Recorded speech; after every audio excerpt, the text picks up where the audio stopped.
Option में confusion हो गया। बेटा कंफ्यूजन का मतलब होता है लैक ऑफ नॉलेज। अगर आप में नॉलेज की कमी है तभी आप कंफ्यूज्ड होते हैं। आज आप निकलते हैं एग्जामिनेशन हॉल से ना तो आपका टॉप मोस्ट स्कोर होता है, क्योंकि उस समय तक में आप सारे क्वेश्चन सही किए हुए होते हैं। धीरे धीरे मार्क्स रिड्यूस होना शुरू होता है। क्यों?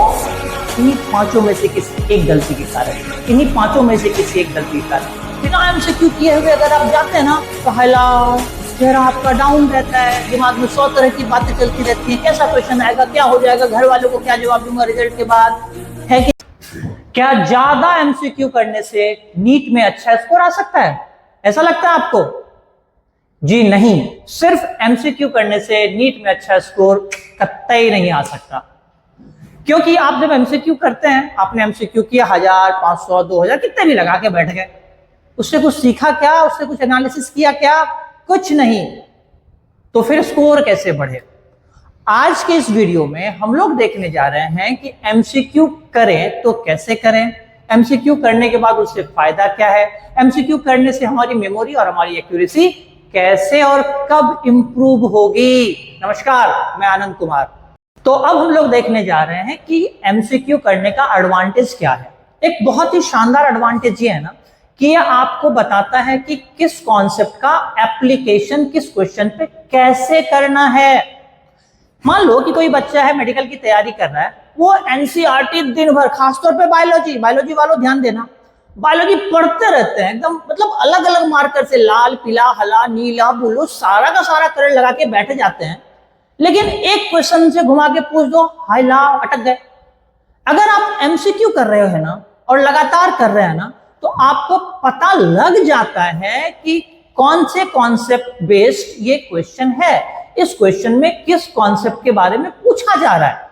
तो एटलीस्ट आपको ये तो पता लग ही जाएगा एमसीक्यू अगर आप बार बार कर रहे हैं तो, कि कौन सा क्वेश्चन पे कौन सा कॉन्सेप्ट अप्लाई करना है। राइट? सो ये आपको बताता है कि भाई ये क्वेश्चन है, इस पे ये कॉन्सेप्ट अप्लाई करो तो आपका ये क्वेश्चन सही सही सॉल्व हो जाएगा। राइट? दूसरा क्या है ना कि आप अपने मिस्टेक्स को आइडेंटिफाई कर पाते हैं। मिस्टेक्स आइडेंटिफिकेशन पे इसी वीडियो में हम लोग आगे भी बात करेंगे।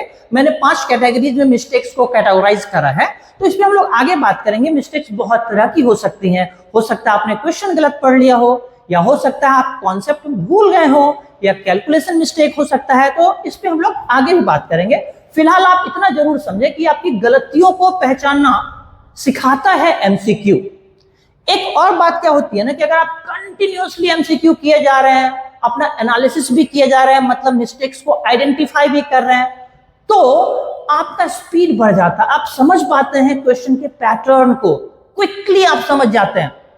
ये बात अगर आप यकीन ना आए तो आप एक बार करके तो देखो MCQ with full analysis, speed बढ़ जाएगी, एक्यूरेसी भी बढ़ जाएगी। एक और इंपॉर्टेंट बात आपको क्या देता है कि एग्जामिनेशन हॉल में बिना एमसीक्यू किए हुए अगर आप जाते हैं ना तो हेलो चेहरा आपका डाउन रहता है, दिमाग में 100 तरह की बातें चलती रहती हैं। कैसा क्वेश्चन आएगा, क्या हो जाएगा, घर वालों को क्या जवाब दूंगा रिजल्ट के बाद, है कि नहीं? लेकिन जब आप एमसीक्यू के साथ कंटिन्यूअसली प्रैक्टिस कर रहे हैं एमसीक्यू और दूसरे दिन आपका एग्जाम है, आप साउंड मेंटली एकदम साउंड होकर एग्जामिनेशन हॉल में जाते हैं और कॉन्फिडेंटली आप एग्जामिनेशन देते हैं। आपको एग्जामिनेशन हॉल का जो प्रेशर है उसका बहुत ही कम इफेक्ट आप पे पड़ता है। तो ये तो हमने देख लिया कि एमसीक्यू का इंपॉर्टेंस क्या है। एक इंटरेस्टिंग बात ये मैं आपको बताता हूं कि जो कि मैंने वीडियो के शुरू में भी बोला था कि नंबर ऑफ एमसीक्यू मैटर नहीं करता, मैटर करता है कि आपने एमसीक्यू से क्या सीखा। तो एमसीक्यू का नंबर मत गिनो, आप एमसीक्यू से कुछ सीखो। तो अब हम लोग देखने जा रहे हैं कि एमसीक्यू से सीखा कैसे जाता है, उस पे अपनी गलतियों को एनालाइज कैसे करते हैं। देखो बेटा, जब आप एमसीक्यू बनाते हैं तो एक बार में 200 300 एमसीक्यू करके बैठ जाओ। ऐसा नहीं कि अभी कोई एमसीक्यू नहीं बन रहा है तो पहले उसका थ्योरी देखेंगे फिर आगे नेक्स्ट एमसीक्यू पे जाएंगे, नहीं। पहले आप एक लाइन से जितने भी एमसीक्यूज आपके सेट में हैं आप वो सारा बना लो, फिर उसका चेक करो, फिर उसको एनालाइज करो कि 3 ही प्रोबेबिलिटी होगी ना, या तो आप क्वेश्चन सही करेंगे, गलत करेंगे, या फिर क्वेश्चन नहीं करेंगे। क्वेश्चन सही किया, बल्ले बल्ले, बहुत अच्छी बात। लेकिन अगर आपसे क्वेश्चन गलत हुआ है या फिर क्वेश्चन नहीं बना है ना, उसको चेक करो, एनालाइज करो कि क्यों नहीं बना, गलती क्या हुई, या फिर ये क्वेश्चन मेरे से सॉल्व क्यों नहीं हुआ। फिर उस अपनी गलतियों से सीखना है इस चीज को रिवाइज करना है और यही सिलसिला रिवीजन में रिपीटेडली करते रहना है। अब हम लोग डिस्कशन सबसे इंपॉर्टेंट पॉइंट पे करने जा रहे हैं कि how to analyse the mistakes of MCQ. तो अपनी गलतियों को कैसे समझें, कैसे एनालाइज करें। तो मैंने आपको बताया कि मैंने 5 कैटेगरीज में एमसीक्यू के गलतियों को कैटेगराइज कर रखा है। आपसे पहली गलती होने की जो चांसेस होते हैं ना, वो ये होता है कि क्या आप कॉन्सेप्ट ही नहीं जानते हैं क्वेश्चन का, या फिर कॉन्सेप्ट भूल गए क्या। ऐसा हो सकता है, क्या मुझे कॉन्सेप्ट नहीं आता था।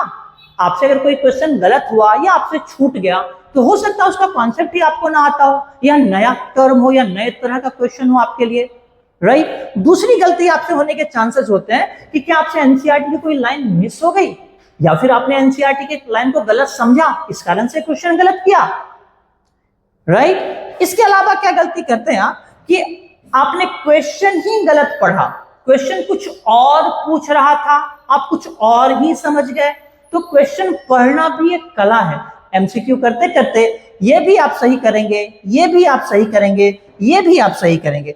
एक और गलती आपसे होने के चांसेस क्या होते हैं कि ऑप्शन में कंफ्यूजन हो गया। बेटा, कंफ्यूजन का मतलब होता है लैक ऑफ नॉलेज। अगर आप में नॉलेज की कमी है तभी आप कंफ्यूज्ड होते हैं। आ रही है मेरी बात समझ में। अगर आप कंटिन्यूअसली एमसीक्यू करते हैं तो लैक ऑफ नॉलेज नाम की कोई चीज आपके ब्रेन में नहीं होती। आप बहुत कम और लगभग ना के बराबर किसी क्वेश्चन को लेकर के कंफ्यूजन में जाते हैं। एक इंपॉर्टेंट बात और क्या होती है ना, कि आप जल्दबाजी में गलती करते हैं। Give your time to the question, question को थोड़ा सा टाइम दीजिए। याद रखिए, जब आप निकलते हैं एग्जामिनेशन हॉल से ना, तो आपका टॉप मोस्ट स्कोर होता है, क्योंकि उस समय तक में आप सारे क्वेश्चन सही किए हुए होते हैं। धीरे धीरे मार्क्स रिड्यूस होना शुरू होता है। क्यों? इन्हीं 5 में से किसी एक गलती के कारण, इन्हीं 5 में से किसी एक गलती के कारण आप 180 क्वेश्चन मान लो कि बना के आ गए। धीरे धीरे धीरे धीरे वो क्वेश्चन, सही क्वेश्चन का नंबर घटने लगता है, क्योंकि आप इन्हीं 5 में से कोई एक गलती करते हैं, या फिर 5 में से 5 करते होंगे, है कि नहीं। तो अगर आप एमसीक्यू करते हैं, एनालिसिस करते समय इन 5 बिंदुओं पे, इन 5 पॉइंट्स पे फोकस करें और फिर एनालिसिस करें। अब हम लोग आगे देखेंगे बेटा कि बायोलॉजी में सबसे ज्यादा आप लोग गलती करते हैं, नेगेटिव में जाते हैं, तो क्यों जाते हैं और बायोलॉजी में कैसे हम सुधार ला सकते हैं। तो बायोलॉजी जो आपके लिए सबसे आसान सब्जेक्ट होता है, लेकिन सबसे ज्यादा नेगेटिव स्कोर भी आप लोग बायोलॉजी में ही करते हैं। क्यों? क्योंकि आप लोग इसको बस पढ़ते हैं। अभी मैंने बताया ना, लाल, हरा, नीला, ब्लू, सारा कलर आप लोगों के एनसीईआरटी की बुक में देखने को मिल जाता है। एक्चुअली बुक में ही मिलता है, इधर ब्लैक एंड व्हाइट ही रहता है।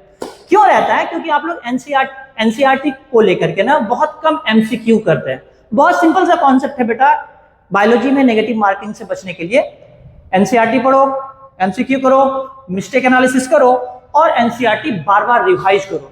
यहाँ पे एक नई बात मैं आप लोगों को बताना चाहता हूँ कि जब आप एमसीक्यू कर रहे हैं किसी भी मॉड्यूल से, किसी भी बुक से अगर कर रहे हैं, तो अगर कोई लाइन आपको नया नजर आता है उसमें, it is something new for you, कुछ नया, तो आप क्विकली एनसीईआरटी के साथ एक बार उसको मैच करके देखें, उसको वहां पे छोड़िए मत।